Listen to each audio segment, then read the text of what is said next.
چلیں let's hope جو آپ کہہ رہے ہیں کہ 74 سالوں میں جو ہم کام نہیں کر سکے اب جیسے آپ کہہ رہے ہیں گیم چینجر ہو کہ وہ اب ہم کام کر لیں. دیکھیں یہ step in the right direction ہے. اب اس میں سکسیس تو اللہ تعالیٰ وہی میں کہہ رہا ہوں کہ چلیں کیونکہ چیلنج بہت بڑا ہے. 74 سال میں اگر نہیں ہوا تو کیا ظاہر ہے کہ کہیں نہ کہیں کسی نے انیشیٹو تو لینا ہے.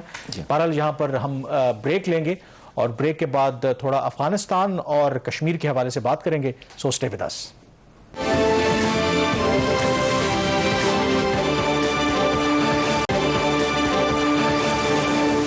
جی بریک کے بعد ایک دفعہ پھر آپ کو خوش آمدید کہتے ہیں. افغانستان کی بات کریں تو امریکی اور جو نیٹو افواج ہیں ان کی انخلاء کا سلسلہ جاری ہے. ویسے تو 11 سپٹمبر کو انہوں نے ٹائم لائن رکھی ہے کہ جب تمام جو غیر ملکی افواج ہیں وہاں سے نکل جائیں گے, لیکن لگتا یوں ہے کہ اس سے کہیں ماہ پہلے امریکی اور جو نیٹو افواج ہیں وہاں سے نکل جائیں گے.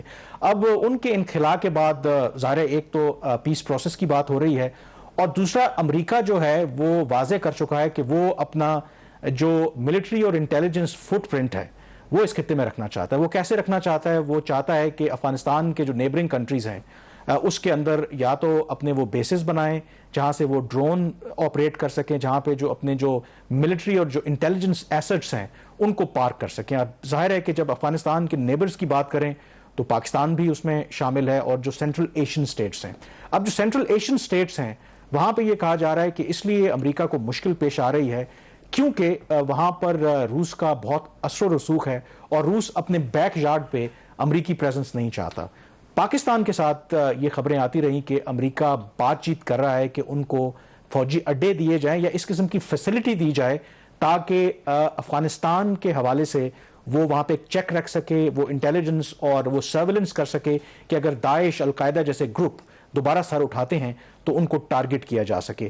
آج اس سلسلے میں وزیر اعظم عمران خان نے ایک انٹرویو دیا مغربی میڈیا کو اور جب ان سے سوال ہوا اس امریکی اڈوں کے حوالے سے تو انہوں نے کیا جواب دیا, آئیے سنتے ہیں. Will you allow the American government to have CIA here in Pakistan to conduct cross-border counter-terrorism missions against Al-Qaeda, ISIS or the Taliban? Absolutely not. There's no way we're going to Seriously? allow any bases, any sort of action from Pakistani territory into Afghanistan. Absolutely not. جی وزیر اعظم عمران خان نے بڑا دو ٹوک الفاظ میں یہ کہا شہباز کہ کسی بھی صورت میں امریکی اڈے نہیں دیے جائیں گے. یقیناً وزیر اعظم کی طرف سے بیان آنا لوگ اس کی تعریف بھی کر رہے ہیں کہ بہت کیٹیگوریکل اور بہت کہہ لیں کہ ایک واضح طور پر انہوں نے کہا کہ ایسا ہم نے, اور ان کا موقف بھی رہا ہے وہ ایون کہ جب 9/11 کے بعد بھی وہ ان کا خیال تھا کہ پاکستان کو امریکہ کا اس طرح سے ساتھ نہیں دینا چاہیے تھا. تو یہ تو ایک بہت پازیٹیو ڈیولپمنٹ ہے. لیکن آئی تھنک اس کے اندر جو امپورٹنٹ کیچ ابھی بھی یہی ہے کہ امریکی جو میڈیا ابھی بھی یہ خبریں دے رہا ہے کہ شاید کہیں نہ کہیں امریکہ کی پاکستان سے بات چیت چل رہی ہے اور کوشچن اس کے اندر یہی ہے کہ کیا پاکستان امریکہ کا, آپ کو پتا ہے کہ وہ دباؤ بھی ڈالتے ہیں, ان کے پاس ڈفرینٹ پریشر ٹیکٹکس بھی ہیں, کیا at the end of the day وہ برداشت کر پائے گا؟ یہ ایک امپورٹنٹ چیز ہے. ان کے بیان کو ظاہر ہے کہ وزیر اعظم ہے آن دا فیس آف اٹ لینا چاہیے کہ پاکستان کی کلیئر ریڈ لائن ہے کہ ہم اپنی سرزمین افغانستان کے خلاف استعمال نہیں ہونے دیں گے. کامران اس کو دو حصوں میں ڈیوائڈ کر لیتے ہیں for the purpose of clarity. ویسے یہ ایریا تو یہ آپ کا ہے, میرا نہیں ہے, لیکن میری بھی جو ذرائع سے انفارمیشن یہی تھی کہ بات چیت ان کی ہوئی ہے اور میں کوئی ایسی انفارمیشن نہیں دے رہا جو کسی کو پتہ نہیں ہے. تو وی کین سے کہ امریکہ نے پاکستان سے یہ ڈیمانڈ کی ہے. دوسرا اس کا پارٹ یہ کہ کیا وہ جو مطالبہ تھا امریکہ کا کیا وہ ایکسیپٹ ہو گیا. تو جس طرح وزیر اعظم عمران خان صاحب کہہ رہے ہیں اور ان کی بات میں بالکل جس لہجے سے وہ بات کر رہے ہیں اور جس اعتماد سے وہ بات کر رہے ہیں, لگ تو یہی رہا ہے کہ پاکستان نے ابھی تک اڈے نہیں دیا. اب بات کر لیتے ہیں دوسرے پارٹ کی. وہ یہ ہے کہ کیا پاکستان یہ دباؤ برداشت کرے گا اور کیا یہ صرف دباؤ ہوگا یا اس کے ساتھ کچھ وہ جو کیرٹ اینڈ سٹک والی بات بھی ہوگی, کچھ آپ کو مراد بھی مل سکتی ہیں. تو اس لحاظ سے جو ابھی ہم وہ بات کر رہے تھے بورڈ آف انویسٹمنٹ والی بھی, تو بورڈ آف انویسٹمنٹ کی طرف سے بھی کچھ جو منصوبے تھے, آپ کو یاد ہے کہ ایپیکس کمیٹی جو بنی تھی فارن آفس میں اور موید یوسف جو ہیں اس کو لیڈ کر رہے تھے جو ایڈوائزر ہیں پرائم منسٹر کے, اس حوالے سے کچھ بات چیت کہیں نہ کہیں چل رہی ہے. وہ جو امریکہ کے ساتھ پاکستان کی بات چل رہی ہے کیا پیورلی وہ اکنامک ٹرمز کے لیے ہے, کیا ہم امریکہ سے اپنے جو اکنامک ریلیشنز ہیں وہ ان کو ریوائیو کرنا چاہ رہے ہیں, یا وچ از مور امپورٹنٹ ہم یہ چاہ رہے ہیں کہ اگر ہم کچھ کنسیشنز امریکنز کو دیتے, اگر ان کو اڈے نہیں بھی دیتے یا کوئی ان کو ریموٹ ایکسیس دیتے ہیں ان کیس آف ایمرجنسی کہ ہم کوئی ارینجمنٹ ان کے ساتھ کرتے ہیں, تو اس صورت میں پاکستان کو کیا وہ انسینٹیوز دیں گے, اس کے لیے ہو رہی ہے. اس کے اوپر حکومت پاکستان کو اپنی پوزیشن کلیئر کرنی چاہیے. اس کے جو جواب ہے، کچھ لوگوں سے میری بات ہوئی کہ آپ ظاہرہ کہ بہتر جانتے ہیں یہ جو بجٹ آیا ہے، مطلب جس طریقے کا گروتھ کے ٹارگٹس رکھیں اس سال بھی اور اگلے سال اس سے بھی زیادہ رکھنے جا رہے ہیں، کچھ لوگوں کا یہ خیال ہے کہ شاید اس کے پیچھے یہ ایلیمنٹ موجود ہے کہ ایک ایکسپیکٹیشن ہے کہ شاید امریکہ کے ساتھ ہمارے تعلقات بحال ہوں گے، وہ IMF ہو یا فیٹف ہو یا اور جو دوسرے ادارے ہیں ان کی طرف سے پاکستان کو شاید توقع ہے کہ کوئی ریلیف ملے گا، جس کو سامنے رکھتے ہوئے ہم اپنی گروتھ کی پروجیکشن کر رہے ہیں. لیکن اس کے اندر ایک اور جو امپورٹنٹ چیز ہے کہ ہمارے ہاں جب اس طرح کے معاملات آتے ہیں تو ظاہر ہے کہ جذبات ہمارے بہت ہائی ہو جاتے ہیں، وہ کہ یہ نیشنل انٹرسٹ کے خلاف ہے کیا ہے. میرا یہ ماننا ہے کہ کوئی بھی جو فیصلہ ہوتا ہے اس کے آپ دیکھیں کہ اچھے پوائنٹس بھی ہوتے ہیں اور اس کے نیگیٹو پہلو بھی ہوتے ہیں. آپ نے ملک کے لیے دیکھنا ہوتا ہے کہ کیا آپ کے ملک کے لیے اگر فوائد نقصانات سے زیادہ ہیں تو آپ کیا ان نقصانات کو برداشت کر لیتے ہیں. تو یہ ایک بڑا کرٹیکل اور میرے خیال میں امپورٹنٹ کوشچن ہے کہ جو بھی ارینجمنٹ ہو، کیونکہ اس کے اندر ایک اور جو سسپیشن ہے، دیکھیں ماضی میں دو کہ اس وقت ڈکٹیٹرشپ تھی، مشرف کیونکہ صدر تھے، آل اینڈ آل تھے، اس وقت بھی بظاہر تاثر یہ دیا گیا کہ امریکہ کو ہم نہ تو اڈے دیں گے، امریکہ کو نہ تو ہم اپنی ایئر سپیس دیں گے. لیکن بہت سالوں کے بعد پتہ چلا کہ ہمارا ان کے ساتھ خفیہ معاہدہ تھا، وہ یہاں سے آپریٹ کرتے رہے. تو کم از کم اب ایک الیکٹڈ گورنمنٹ ہے، ایک الیکٹڈ وزیر اعظم یہ بات کر رہے ہیں کہ جو بھی میرے خیال میں فیصلہ ہونا چاہیے ٹرانسپیرنٹ ہونا چاہیے. اگر واقعی امریکہ کے ساتھ ہم ایک کاؤنٹر ٹیررزم کی کوآپریشن کرنا چاہتے ہیں تو وہ ٹرانسپیرنٹ ہو، جو الیکٹڈ ریپرزینٹیٹیوز ہیں ان کو پتہ ہو. لیکن اگر آپ خاموشی کے ساتھ کریں گے تو ماضی میں ہم نے دیکھا خفیہ جو بھی معاہدے کیے وقتی طور پر تو فائدہ ہوا کچھ لوگوں کو یا مے بی ملک کو، لیکن ان دا لانگ رن اس کا ہمیں نقصان ہوا. تو اس کو اوائڈ کرنا اس میں چاہیے. کامران ایک اور بھی ڈیولپمنٹ ہے، اب جو افغانستان کے اندر جو پیس پروسیس چل رہا ہے اس کا ابھی کیا اس کا سٹیٹس کیا ہے؟ جو ایک اور خبر اس ہفتے آئی کہ جو کابل ایئرپورٹ ہے اس کی جو سیکیورٹی ہے وہ غالباً ٹرکی کو دی جا رہی ہے. یہ کیا ڈیولپمنٹ ہے اور اس کی پاکستان کے لیے اور اوور آل جو افغانستان کا امن کا عمل ہے اس کے لیے کیا اس کی امپلیکیشنز ہیں؟ دیکھیں اس کا جواب یہی ہے کہ کہاں افغانستان کے اندر امن کی بات ہو رہی تھی، امریکہ کوششیں کر رہا تھا. اب جو نیٹو سمٹ ہوئی برسلز میں، اب ڈسکشن اس بات پہ آ گئی ہے کہ کابل انٹرنیشنل ایئرپورٹ، اسے حامد کارزائی انٹرنیشنل ایئرپورٹ بھی کہتے ہیں، اس کو سیکیور کرنا ہے. تو اس سے آپ اندازہ لگا لیں کہ کہاں افغانستان میں امن قائم کرنا اور کہاں کابل انٹرنیشنل ایئرپورٹ کو سیکیور کرنا. اب امریکہ کے پاس آپشن تھا ایک، یا تو وہ اپنے فوجی وہاں پہ کچھ روک لیتا یا پرائیویٹ کانٹریکٹرز رکھ لیتا، لیکن ظاہر طالبان کو ایکسیپٹیبل نہیں ہے. خود بائیڈن کہہ چکے ہیں کہ وہ ایک بھی اپنا فوجی پیچھے نہیں چھوڑیں گے. تو وہ ترکی سے ریکویسٹ کی ہے. ترکی سے کیوں کی ہے؟ ایک تو وہ نیٹو کا جو مشن تھا اس کا حصہ تھے، ایک وہ اسلامک کنٹری ہیں، دوسرا ان کا انفلوئنس ہے افغانستان کے اندر. اب ترکی اس کے عوض جو ہے وہ فائنینشیل اسسٹنس بھی مانگ رہا ہے، وہ دوسری اسسٹنس بھی مانگ رہا ہے. ایون کہ جو ان کا اعتراض ہے رشیا سے S-400 جو ڈیفنس سسٹم خریدنا ہے امریکہ کو، ظاہر ہے اس پہ اعتراض ہے کہ اس پہ بھی آپ آبجیکشن کم کریں. اب ترکی نے اس کے اندر یہ کہا ہے کہ ہم پاکستان کے ساتھ بھی بات کر رہے ہیں اور ہنگری کے ساتھ بھی بات کر رہے ہیں کہ وہ ہمارے ساتھ تعاون کریں. اب میں نے کوشش کی کہ پاکستان کا اس میں کیا رول ہو سکتا ہے. پاکستانی افواج افغان سوائل پر، یہ تو مجھے لگتا ہے کہ بہت ایک امپاسبل سینیریو ہے. اس میں جو امپورٹنٹ چیز مجھے لگتا ہے کہ ترکی پاکستان سے یہ کہہ سکتا ہے کہ آپ افغان طالبان کو اس پر راضی کریں کہ وہ ہمیں کابل ایئرپورٹ کی سیکیورٹی کے لیے اجازت دیں اور ہمارے لیے رکاوٹ نہ بنیں، کیونکہ افغان طالبان نے ابھی تک اس کی مخالفت کی ہے کہ بے شک ترکی ہو یا کوئی اور غیر ملکی فوج ہو، ہم اس کا جو وجود ہے افغان سرزمین پر ایکسیپٹ نہیں کریں گے.